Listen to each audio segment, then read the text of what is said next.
Good evening and welcome to Sugar, Silk and Stretch, a unique boxing podcast brought to you exclusively by Ace Podcast Nation. When I say good evening, I mean if you happen to be watching me in the UK.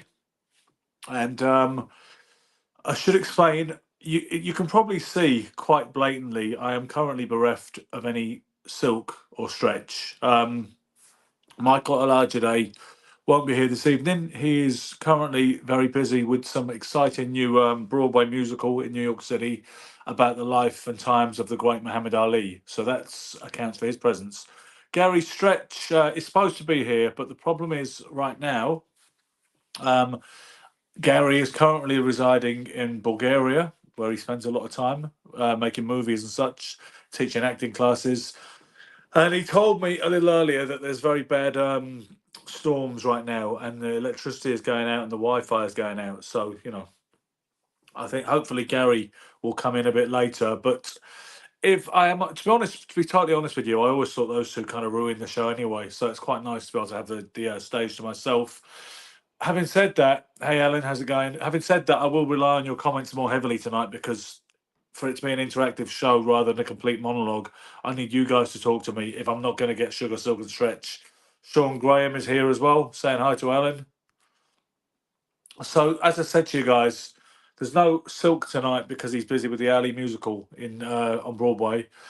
Gary Stretch told me he might be waylaid by bad Wi-Fi, power cuts in Bulgaria. So the whole point is, if you really know what you're doing, you should be able to run this shit on your own. So that's what I'm going to do tomorrow. You know what? First of all, we need to be clear on this.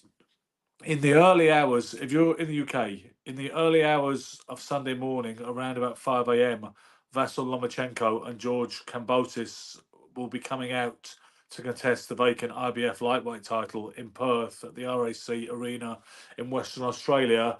It is taking place in Perth at 12 p.m. local time. That is on the Sunday afternoon. For us in the UK, because usually it's earlier in America, right? And we've got it later. They are actually ahead of us by 7 hours in Perth. So it'll be 5 a.m. in the UK on what is essentially your Saturday night, Sunday morning. And for them, it will be a midday afternoon show in Perth, Western Australia. What's Wandrew saying? My favourite fighter. Be sad to see him hang him up, proper class acting and out the ring. Well, that's true, Wandrew. And the thing is, indeed, Dan, I will hold the fort. Cheers, mate. The thing about Lomachenko, he's such a fantastic technician, and the point has already been made many times that Loma is probably not a lightweight. He never was a lightweight, and he probably wasn't either a junior lightweight or, if you prefer to call it, a super featherweight.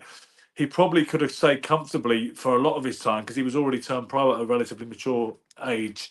He probably could have stayed at featherweight if he hadn't been searching for new peaks, new achievements, new titles and challenges, because Loma, if he's been at a disadvantage later in his career, and by the way, I thought he beat Devin Haney when they fought last year. I know the Silk doesn't, but see, the thing with the Silk, right, this is kind of a luxury being able to talk without him interrupting. Silk, he didn't score it. When I said to him, I think that Lomachenko beat Haney, he says, I don't know about that. I said, yeah, but you didn't score it. And he's like, no, I watched it and I formed an opinion. Well, fuck that. You either score it or shut up. And I will put my money where my mouth is on that. Sometimes people say to me, Ben, how did you have it? What do you think? Who do you think won? And if it's obvious, it's obvious. But if it's close, I say, to be honest with you guys, I didn't score it. So I'm not going to give it the big one. I'm not going to talk in absolutes. I'm just going to say that my view of the fight and the preponderance of the rounds was in a certain direction, but I didn't score it because honestly, if you don't score it, it really is a different world. Otherwise they wouldn't have judges to score it at ringside. Kambosos is going to come back with that work rate. Yeah. See, Dan, I look at Kambosos and I think he's tailor made for Lomachenko, unless he's slipped quite dramatically because Kambosos was beaten, pretty much shut out twice by Devin Haney in his own backyard. It didn't make a difference, right? Then he was extremely lucky to get a decision over Maxi Hughes last time out in I believe that was in Phoenix or somewhere like Arizona in the States, wherever it was. Now here's my thing: if you're getting outboxed by Maxi Hughes, what the hell is going to happen when you fight Lomachenko? Even an aging Lomachenko, and people have always said that in the lighter weights, below 147 pounds, below 135 pounds, fighters tend to burn out more quickly. So Lomachenko now, I believe he's like 36. Do you know something though? It's rather staggering to remind ourselves that Lomachenko has only had 20 professional fights. He has 17 wins, 3 losses. One of those losses I think is extremely disputed, but he's only had 20 fights. Yeah, okay, so he had 400 amateur fights thereabouts, but he's only had 20 pro fights. Haney even knew he lost. I can't give Haney more than 5 rounds. Watched it 3 times. So you're with me, Wandrew. You're with me. Maxie was definitely unlucky, agrees Sean B. So you would think, right? You tend to think, how can Lomachenko lose the fight, right? The one thing which speaks in Kambosos' favour is he boxed out of his skin that night he beat Teofimo Lopez. He really boxed out of his skin that night. And he did look a really good fighter who wasn't just a brawler and a guy based on fitness and work rate and toughness. He boxed a smart fight, a busy fight against Teofimo Lopez. And obviously that was a feather in his cap because Lopez had beaten Lomachenko, but I mean, Lomachenko had the caveat that he was injured during that fight. He had a shoulder injury, which he probably did have, but Teo won fair and square. Lopez probably wasn't having the finest night of his life against Kambosos, but there we go. But when looking at Kambosos' last 3 fights, it's hard to see another outcome, really. I don't see him stopping Lomachenko. So then you start to wonder if he does win. Can he rely on the scorecards? There's no doubt that Kambosos is fighting in his own backyard. But something interesting? I was speaking to Brendan Bork, who's the matchmaker for this show, and he's part of the promotional firm that looks after Kambosos. And he said, something? Lomachenko is really popular in Australia. He said we had the public workout and they were all going mad for him. He said, so even though the Aussies are patriotic like the next, red-blooded countrymen, he said that Lomachenko is actually really popular here. And I think Lomachenko is kind of really popular wherever he goes because he is a genuine maverick. He doesn't shout his mouth off. He lets his skills do the talking. He can't speak much English anyway. And do you remember when he came to fight Luke Campbell in 2000, and I believe that was 2019, I believe. And there was Loma Mania at the back of the York Hall. It was like the Rolling Stones circa 1965 again. It was everybody was clamoring to get a picture and get close to Lomachenko just because he's a ring genius. I think he should have stayed at 130. Says Wanderer, by the way. Gary Rickards says Maxi Hughes beat Kambosos. Let's just hope it doesn't go to points because Loma will need a knockout to get a draw. Well, it's funny you say that, Gary, because I've just been addressing that point about favouritism and politics.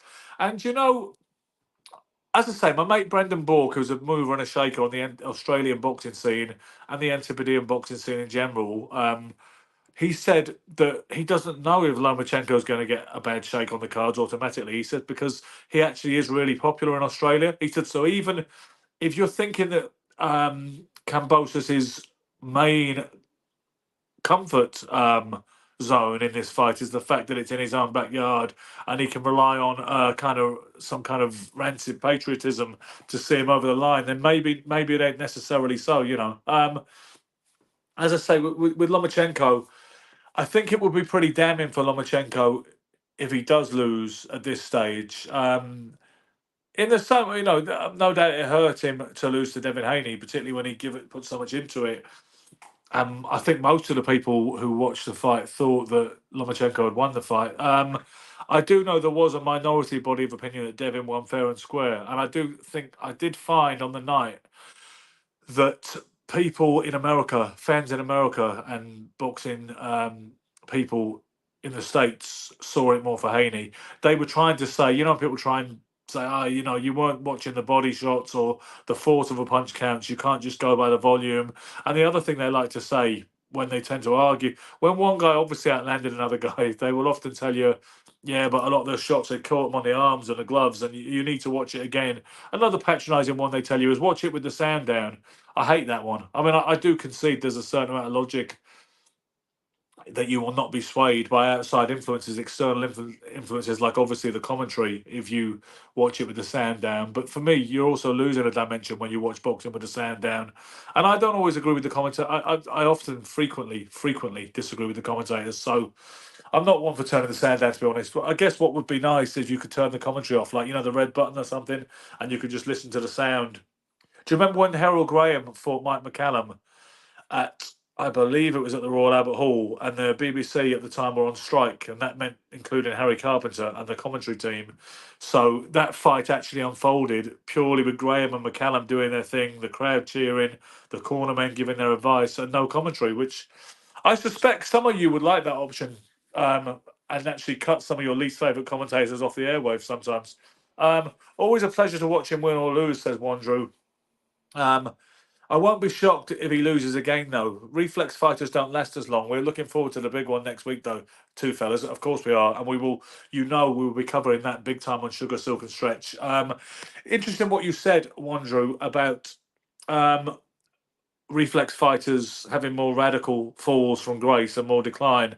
I remember Hugh McElvenney, the great wordsmith, on the boxing beat, who used to write for the Independent, and I believe the Guardian, and he said the thing with guys like Ali and Roy Jones is that their declines does tend to be more radical and more shocking. He said, because when that fraction of a second kind of time in reflex has been dulled slightly, the trouble with their game after that is that they don't have any orthodox method to hide behind. And I think we saw that to a degree.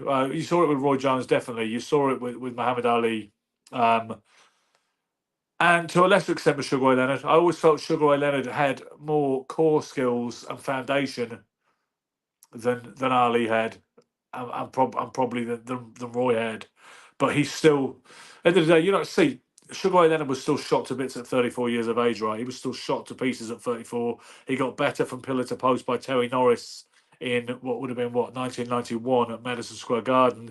Now Terry Norris was a damn good fighter, but he shouldn't be bashing Sugar Ray Leonard from pillar to post. So as far as I'm concerned, he was shot at 34 years old. Whereas you look at a guy like Floyd Mayweather, who was different. I mean, yes, he had great reflexes, and yes, Floyd had great legs, but Floyd had fundamentals, and he had a style and a defense that worked for him, that was more based on his hand and shoulder positions and his judgment at distance than it was just on speed, speed of foot and speed of hand. And consequently, Floyd was able to stand Canelo Alvarez on his head at 39 years of age, which was a completely different ball game. So, as much as I do believe that Sugar Ray Leonard was a greater fighter than Floyd Mayweather, for instance, but you have to say that Floyd was a way better fighter at 37 and 39 and 40 than Sugar Ray ever was. So that's a caveat, I guess. What's Sarge Ali saying? Given some of the fanboy commentary, sometimes I prefer no commentary. Yeah, it would be interesting if they could look into that. If they could remove it sometimes, because I know some of you don't appreciate it. Because what my point is, you watch it with the sound down, you're losing something. If you're just watching mute boxing, I swear that you're losing. Well, obviously you're losing the audible dimension. And it's not just the commentary you can hear; it's other things you can hear. I know you're relying on microphones and sound equipment, but you can hear the force of a punch sometimes better. You can't necessarily always perceive that if you're watching it with the sound down. But do you know something else, guys? On the undercard, you've got Nina Hughes, who's the WBA bantamweight champion. I remember Nina from way back when my friend Chris Oko, the former Commonwealth Cruiserweight champion, he used to be the head coach at an amateur boxing club in Essex called Chadwell and Corringham. And Nina was his star female pupil. She was winning national titles and whatnot. She was boxing internationally. And he was telling me, she was going places. She was probably his best boxer, the most successful boxer he had. She didn't want to turn pro initially, I believe, Nina, because she said she couldn't be asked with selling tickets. She could never bother with that. In the end, she did turn pro relatively late. And now I believe she's 40 years old or thereabouts, and she's a WBC bantamweight champion. I guess the problem with the ladies' game is that the talent pool is so shallow still that, I mean, these girls, they win world titles in their fifth and sixth bouts, fifth and sixth professional fights. She was managed by Lee Eaton, and she was with Matchroom, and now I believe she's with Luda Bella. That wasn't working out. She parted amicably with Matchroom and Lee Eaton. Lee Eaton himself, by the way, came from promoting unlicensed shows in Essex and putting on evenings with Joe Calzaghe and the like. And then look at the roller coaster ride he's had in professional boxing. Just from some by his own admission, some fat boy who used to promote unlicensed shows at Gray's Civic Hall to someone who's a real big mover and shaker. I think somebody published a list recently of the 100 most influential people in world boxing, and I think Lee was something like 59 or something, which is one hell of a journey for a guy who came out of nowhere in Essex. What are people saying here? What's your views on Lee? He seems a good guy. Lee Eaton, yeah. As I say, Sean, I've known Lee Eaton since he used to promote, what did he call it? The EBA, I think the Essex Boxing Association. He used to promote white collar, unlicensed shows, whatever you want to call them, unaffiliated shows, I would call them. Yeah. He asked me to do the commentary a few times, which I did at least once. I did it anyway.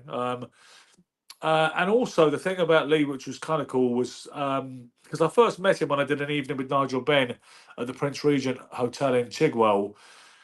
And after that, he, whenever he did an evening with somebody, like with Anthony Joshua or with Joe Calzaghe or Kevin Mitchell, he did Kevin Mitchell's retirement testimonial, he would get me to do the interview with these guys on stage. And one time when I was still drinking, and I'd agreed to do the Anthony Joshua, it was the last ever event at the old Berlin football ground, the West Ham iconic football ground. And I'd agreed to do it, and I'd gone on this mad bender and gone missing all week. And fair play, bless Lee, he kept it open for me, even though he was hearing all sorts of rumours about what had happened to me and where I'd gone.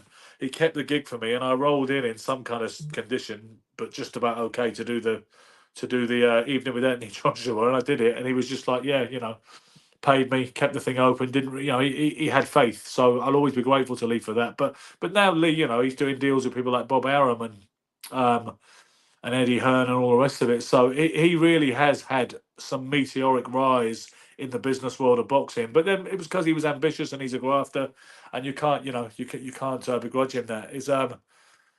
I'm just, that's one of, like I said, honest to God, Sean, I was bent out of shape horribly, and I didn't even know if I could do it. And I got on stage. I had a couple of Guinnesses, right? I got on stage with AJ, and I felt all right. I feel better doing this than I felt sitting at home or sitting in the crowd or anything else. And then there was something like the amplification of my voice in a microphone, and I thought, this feels okay. I'm sitting here with Anthony Joshua. People are laughing and smiling and clapping, and I don't feel absolutely hellishly hungover at this moment. So I got through it, and then I was on a bit of a buzz because it was a fun thing to be involved with, and I felt like I'd gotten away with it. And then I just had a few more drinks, and people who know my story know that I didn't carry on drinking and eventually did hit rock bottom. That was pretty close to rock bottom, to be honest with you, whenever that was, like in November 2016, something like that. But I carried on drinking for another few months after that. But I've always been grateful to Anthony Joshua for not appearing to notice that I was horribly twisted and bent out of shape. What can you say? What were we talking about? Nina Hughes is fighting Chamika Johnson on the undercard of Lomachenko, Kambosos. You may remember Chamika Johnson, boys. I realise we've got Ellen, who's probably our sole female fan on here at the moment. Maybe Tona might be here too. But do you remember Chamika Johnson made headlines because she weighed in kind of topless but with body paint on, and then she had the OnlyFans address or logo across her chest. So basically, she was topless, but she was painted to look like she was wearing a really tight singlet. Which, when she was fighting Ellie Scottney, who doesn't try and play the sexuality or the bimbo thing at all, because Ebony Bridges kind of started it, right? And then some of the girls have followed suit. Chamika Johnson does appear to have followed suit in her own little way, but Ellie Scottney wasn't having any of it, and at the end of the day, she proved she was the better fighter on the night. So Chamika Johnson now fights Nina Hughes for the WBA bantamweight title. What is Ian Rigby saying? It's not related to what I'm talking about, but let's have a look. I think Floyd learnt a lot from watching Leonard, and it's helped him in his career. Well, he may have done, Ian, but I think Floyd was not overly influenced by Sugar Ray Leonard in terms of his style. I don't think they're particularly similar. He must have watched him, and who wouldn't want to take something from Sugar Ray Leonard for sure. But Floyd was. I do think Floyd was very different to Sugar Ray Leonard. I think people lazily categorise fighters. I think Mayweather is lazily and falsely remembered as a runner. He was. He wasn't a runner. Floyd was more about standing in front of a guy, using his shoulder, so-called shoulder roll defense, whatever you want to call that shoulder defense, where they block punches with this shoulder. I can't really do it right now because of the camera angle. Tim Witherspoon did it too, right? Tim Witherspoon had that hand there and his chin tucked into his shoulder. But Floyd was more about standing in front of a guy. He wasn't really a runner, you know. I think Gary's. I like this because it's chaotic. This is anarchy, right? I'm talking about Chamika Johnson and Neela Hughes. Then I'm talking about Floyd Mayweather and Sugar Ray Leonard and Tim Witherspoon. And then Gary says, "I've been there, Ben. Good on you." So now we're talking about recovery. I can juggle all of this. Watch me. Do I even need Sugar and Silk? Yes, I do. But if I haven't got them, I'll make it work. What did Ellen say? So never worry about having to adjust gender for me. I am where I belong. Yeah, I can imagine you were one of the guys, Ellen, in your. Ellen K. Bromson, for anyone who doesn't know, is a New Jersey-based attorney, massive, passionate boxing fan, and Ellen knows so many of those legendary figures from the golden age of New York boxing, including guys like Jose Torres and Hector Camacho. And Ellen's got an interesting story, and she's been around a lot of boxing people. So, and I can imagine one doesn't have to pretend that you know affect any false airs and graces in her presence. As I always say, Ben, you carried the alcohol very well. Yeah, cheers, Saj. I did my best, but you know, the trouble is, I don't want to talk too much about alcoholism because I don't think that's why people tune in. But the thing is, the trouble is so much effort, as I'm sure maybe Gary could confirm. When you're drinking and you're trying to maintain respectability and you're trying to go somewhere and you're trying to rise in your life and you're trying to make progress like I was in the world of boxing, and you're dealing with people who might be quite illustrious figures, some of them, you know, the trouble is, it's such a lot of hard work to pretend you're not hungover, or to pretend you're sober, or to at least pretend you're not pissed, or to at least pretend you were you on it last night. No, no, well, I had a few, but not many. It's such a lot of effort trying to hold it together when you're not together, and it's a castle built on sand, and basically behind the Hollywood set of efficiency and respectability you were trying to present, you're a fucking wreck. That is the hardest thing, you know. We're tuning in for all the facets of your journey, Ben. So I do say thank you, Sean. I quite like doing the show on my own. I think I've. It wouldn't work if you guys weren't here because imagine we didn't have any live following and viewers, and I tried to do this. It just would not work. I need to talk to people. I need to bounce off people. But when those guys aren't here, we can do it like this. It's not a contest, right? Although we are very competitive, the three of us. But I'll tell you one thing. I'd love to see them. I'd love to see either of them two do this on their own. Let's just put. I may be losing the predictions league, and I may not have fought Tommy Hearns or Chris Eubank, but I'd like to see them do it on their own. Let's take the ego out of it. Let's move on. What else? There's a show in Wales, in Cardiff, I believe, tomorrow, and I think the main event of it is Lauren Price, the Welsh star that is fighting Jessica McGaskill, which is an interesting fight, no doubt. McGaskill, right? This is the thing about female boxing, and I guess I've always been in favour of it. I've trained women a lot in my personal life. Some of them box competitively, and some of them don't. But I've never had an issue with female boxing. But I suppose there is. One does have to look at it qualitatively sometimes and say that the talent pool is so shallow. When these girls are claiming to be multi-decorated and world champions, or the quote and everything else, sometimes it needs putting in context, you know, because I saw McGaskill, right? McGaskill's is highly decorated, and at one point, I believe she was an undisputed world champion. I believe she was, and I believe McGaskill is also a multi-weight champion. To me, she looked white collar in her skills. She looked wild as fuck. She would swing and all the rest of it. She's strong. She's aggressive. She can obviously punch a bit, but in terms of skills, she really looks. See, to me, Katie Taylor looks elite in terms of her skills. She looks a bit Olympic and a bit amateurish still, but she looks absolutely elite in that style that she uses over those 2 minute rounds. Who else? Obviously, Amanda Serrano is a seriously good fighter, and so is Chantel Cameron. But Jessica McGaskill didn't impress me too much when I saw her box the times I have. And Lauren Price, I'll be totally honest with you, I haven't seen a lot of her. And I imagine if Silk and Stretch were here, they'd say they've seen even less, you know. But if you guys are interested in that fight, let me know, and let me know your thoughts on it. What's Sean saying here? Lovely article in Boxing News about Lauren Price this week. Mum gave her up at three days old. Let me see this. Mum gave her up at 3 days old, and her nana raised her. She came across really well in this article. I'll be rooting for her. Yeah, and I think that's important too, isn't it, Sean?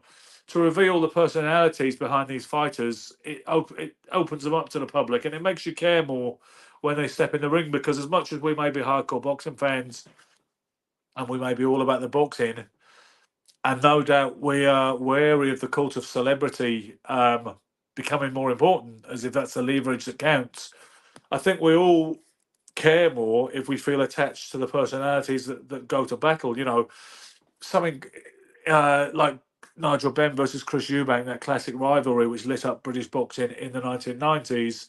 So much of that was based on personalities and charisma and out of ring personas, because I think you tended to identify with one or the other, whether you liked Eubank because he was the eccentric and the flake, who didn't fit into the computer and was articulate and intelligent, but rather eccentric and odd, or whether you like Nigel Benn because he was more of a men's man and he had more of that street swagger. He had more of that kind of peacock style. Well, Eubank had peacock style, whereas Nigel Benn had a different kind of style, but was quite, Nigel would wear those kind of 17th century shirts with frills and epaulettes and stuff. So they both had an awful lot of, but they had a lot of charisma, and it wouldn't mean a damn thing if they couldn't fight. Okay, but I think personalities do make a difference to the commercial leverage of boxing. And I don't think there's anything wrong with that. I think the problem occurs when people are purely tuning into this car crash TV because they've been sold it on the basis of something which is not based on boxing. There was zero arrogance in her. Just wants to represent the sport and be the best she can. Yeah. Gary Rickers. Hey Ben, the other two guys couldn't do this, and don't worry about ego, because in order to quit drinking, you have to drop the ego. You're obviously a recovery person, Gary, so you understand that. And I'm just scoring points off Silk and Stretch because they're not here. Because I'll tell you one thing: it is nice and liberating to be able to talk, and only me talk, because when the three of us are on, we're always all struggling to get our 2 pence worth in, or 2 cents worth in, all the damn time. And you see it gets quite heated sometimes. And Gary last week was saying, "Oh, Ben, don't state facts. You always think you can dominate with your fucking knowledge, but you can't." And it's all good fun, but it is quite nice to talk to you on my own and have my own slant on it. I've done this on Facebook for years, but I haven't really done this on YouTube really before now. So what else? You know what? Here's another good opportunity to get one over on Silk and Stretch. You know that we have a predictions league, right? If you miss the show, then you can't make a prediction. Now they're both not here, right? I will make a prediction. I fancy Lomachenko on points. And either way, listen, Lomachenko could grind him down. Do you remember when Lomachenko was at what you may regard as his prime, about 6 years ago, 5 or 6 years ago, and he was making so many fighters quit, like Guillermo Rigondeaux, Nicholas Walters. There was another fighter whose name escapes me currently, but he was making fighters quit. And do you remember after the I think it was the Rigondeaux fight, he said, "I'm going to change my name to Lomachenko," because they were saying he was so good, he was making guys quit. He wasn't knocking them out. He wasn't necessarily knocking them over, but what he was doing was systematically tenderizing them and beating them up and bamboozling them to the point that they just didn't want any more of it because it was just too sickening and unrewarding. Now, that kind of scenario could unfold tomorrow. I wouldn't rule out a Lomachenko stoppage, but either way, I look at the two of them and I think, what has George Kambosos got to beat Lomachenko with, assuming that it's not a scoring heist on the cards, which we can never rule out in the realm of professional boxing. I say professional boxing, you can't rule it out in the realm of amateur boxing at all. Actually, not at all. From the lowliest club show to the Olympic final, you can't rule it out. So that's one flawed aspect of the scoring system and process in boxing. So, but failing a bad decision, I don't think. I strongly fancy Lomachenko. I tend to think the other guys would have gone for that too, but they're not here, so I get to do it on my own. Do you know what will happen? They were going to say, one of them, probably Silk, because he is fiercely competitive and really won't let it go. He will probably say that I'm not allowed to act independently and I'm not allowed to pick a fight when they're not here. That's what he'll probably say because he doesn't want me to get a point when they can't get a point, you know. But here's the thing. I'm relying on you all to back me up here. If Lomachenko should lose, then I never said this, never said any of it. They'll have to go back. Shorter than watching it all, which I can't see them doing, this never happened, okay? Ian Ruben, you're doing a great job by yourself. What's happened to Silk and Stretch? Ian, what it is, Silk is doing this very exciting musical project on Broadway in New York City. It's about Muhammad Ali. It's basically Ali on stage, Ali the musical, yeah? And he is a consultant on the boxing scenes and choreography, which is absolutely brilliant for him. So that is why Silk can't be here, because he's doing this really exciting Ali thing on Broadway. Gary Stretch texted me a half an hour before the show, and he said, Ben, it's looking a bit ropey because we have power cuts in Bulgaria, bad storms, Wi-Fi in and out, erratic.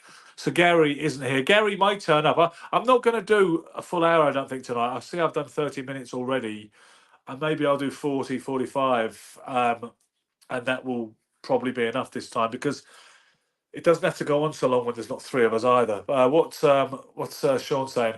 I have an angry cat shouting, so going to feed. Okay, be back in 2 minutes, no problem. Good job, says Ellen. Yeah. So I don't want to get into it too much. Do you know what? I see the Ryan Garcia drug test has been going back and forth. What happened this week was that because when Ryan failed those two tests for Osterine, which I believe were taken the day before the fight with Haney and on the day of the fight with Haney, okay? When he failed those two tests for Osterine, his sample also showed a metabolite for nandrolone, but they said it requires further analysis. So what they were saying initially was he's failed twice for Osterine, and we may even get him for nandrolone. Watch this space. Then the nandrolone came back negative. Now Ryan ran with that narrative, and he's not very mature, Ryan, is he? And he's not very bright. He's one of those guys because he's ludicrously handsome and very talented, and he's got a left hook that could stop a bus. He gets away with not having a brain. Okay. I need to qualify that because Jose Torres once said it's impossible to be a smart fighter and a stupid guy. I'm not saying he's completely bereft of any kind of intelligence, but he's not the brightest on the face of it. So as soon as he got the all clear for the nandrolone, he said, "You see, I didn't fail any test, and now I just got to beat that mystery ostrich substance." I think he deliberately called it ostrich. I don't think he's really that stupid that he thinks osterine is ostrich. But so he was basically focusing deliberately on the second test, second substance, sorry, to say, "Look, I'm clean. I told you, told you." But he's not clean. He's still got to prove. He's basically got to account for the presence of Osterine in his system. It's not about levels. You're not allowed any levels at all. When everybody says it was only traces or it wouldn't have made a difference, I'm like, yeah, yeah, yeah. There's so many masking agents. It can be the arse end of your cycle, whatever. And people say, "Oh yeah, but he wouldn't take it the day before, would he?" I don't know. I don't know what he'd do. All I know is they're all popping left, right, and centre, and there's obviously an issue here because otherwise they'd be very unlucky, wouldn't they? Or the testing bodies would be extremely inept, And I don't believe either of those things is likely to be true. So Ryan has got to prove. He's got to come up with a credible case for his innocent ingestion of Osterine, which whether first of all, the B sample is going to be open on May the 22nd. Okay, so if the B sample comes back negative, then he's in the clear. Maybe it will do. I am told that they very seldom come back contradicting the previous result, the A sample result, because it's the same thing cut in half. It's basically a safeguard against contamination of one of the first half. Basically, that's what it is. So hopefully, if sample A gets contaminated in some way, you've still got sample B, which will reflect what it should have done. So that's the thing with Ryan Garcia. I did see Tank Davis seems to be really batting for him right now. Tank is like, you know what? I should have played you this video. That would have been funny. Claressa Shields. Basically, because he's been slagging off Claressa Shields and it's been going back and forth on X, on Twitter. But Claressa really went to town on Tank in one of those, those live like radio show spaces on Twitter that they do. She really coated Tank. She really mugged him off. If anybody's curious, it's actually on my story. If you're friends with me on Facebook, go to my story if you want to see that after this or whenever you want. But she was funny. Let's put it that way. It's not something I'm going to paraphrase because she used the M word too often, and I'll get cancelled if I say it because I'm Caucasian. Okay, we'll happily lie for you. Cheers. I'll take the L if it comes. Cupboard bed. So tell us something that we all want to hear about. About. Still, I'm waiting to hear about the third Norton fight. Yeah, what Ellen's referring to is I used to do these classic fights revisited on Facebook where you just point a camera at the TV and play the fight back, and then we all score it communally, and I do the commentary over the top of it, over the existing commentary, and we all kind of analyze a fight that was controversial in the scoring, and we kind of score it ourselves communally, and kind of break down and justify the way we read the fight, together. But I haven't done them for a while because you know what happened. This is Alan talking about Ryan Garcia, by the way. Do you know what happened? I found retrospectively Facebook kept copyrighting me, copyright strikes for using Top Ranks content usually, whether it was Hagler Hearns or whether it was Mayweather versus Hatton. So I've done so many over the years, but I stopped doing them when I kept getting flagged. It was usually after the event, but it was happening a lot. And I thought, well, I better not do these anymore. But it would be nice to find a forum where we could do the classic fight revisited again. And I've been meaning for a long time to do Ali versus Norton, the third fight, because a lot of people think Kenny won that fight. Kenny famously broke down in tears when the verdict was announced at the Yankee Stadium back in 1976. And I do remember dear old Harry Carpenter commentating for BBC saying, and that man should be leaving this ring as the heavyweight champion of the world, and that is not right. It was Norton had his head bowed in floods of tears in the towel that he was, drowning his sorrows in. So I would like, I've heard arguments both ways over the years. Some people say, no, Ali won that fight. I remember thinking that Ali had lost it actually, and I love Ali more than Oxygen, but I do remember thinking that Norton was very, very unlucky. It was a rather jaded, sluggish performance from Ali. It certainly didn't do his legacy any kind of enhancing whatsoever. And I think he suspected to a degree that he'd lost actually, in his heart of hearts. But I'm glad. You know what? I hate to say it, but I'm glad he didn't lose because I would hate the idea of Norton beating him 2 times out of 3. Can you imagine how different? Because Norton's in the Hall of Fame anyway, right? And I've often wondered, does Kenny Norton quite belong in the Hall of Fame? I'm quite a hard liner. I think the bar should be very high. And I've sometimes suggested that Ken Norton should not be in the Hall of Fame. But can you imagine how different his legacy would be if he'd have got the decision against Ali the third time? So he'd have won the trilogy 2-1. And imagine if he'd have got the decision against Larry Holmes, which came down to the 15th round, and it became one of the most epic final rounds in the history of boxing. Never mind just heavyweight boxing. That was just like Biffer and Basher in the 15th round. And as it happened, they both laid it on the line. And as it happened, Larry Holmes won the round officially. And with that, he won the vacant WBC title that had been stripped from Leon Spinks because he wouldn't fight Norton and he gave Muhammad Ali a rematch. But can you imagine? Supposedly, it would have affected boxing history quite radically because it may have stopped Larry Holmes becoming what he became, who was the era-defining heavyweight of the first half of the 1980s. But can you imagine how different Kenny Norton's legacy would be if he had of got the nod against Ali the third time and Larry Holmes? He'd be beyond anybody's argument in Canastota worthy then, wouldn't he? What's I saying? Driving back to Hendon following Adam's football tournament at Stevenage Football Ground. Take care, everybody. Okay, no worries, Sarge. I think that one's a wrap, guys. I mean, we're closing in on 40 minutes. It can be more efficient when it's just solo sugar because we don't necessarily have to. Not everybody has to get out their opinions on everything, and it's been a more efficient process, I feel. So, once again, I am picking Lomachenko via whether it's by points, which is more likely, or whether he grinds him down for the stoppage or wins via retirement. I am picking Vasyl Lomachenko. I hope there isn't a scoring controversy. I really do. I'm told he's popular in Australia, and I hope that is reflected in the treatment he gets ultimately if it goes a distance. Thanks for tuning in, guys. We will be back on Sunday night when we'll be able to talk about the fight and see how we got on, and hopefully Silk and Stretch will be with me. But in the meantime, have a good one. Thanks for sharing this with me. Be lucky, keep punching. Don't forget to subscribe to this channel if for some reason you haven't already done. I guess I'm preaching to the mosque really at this point. Tell your friends to subscribe to it. Give us as many likes as you feel you have in your heart too, because apparently likes affect the algorithm. All the best, guys. Be lucky, keep punching.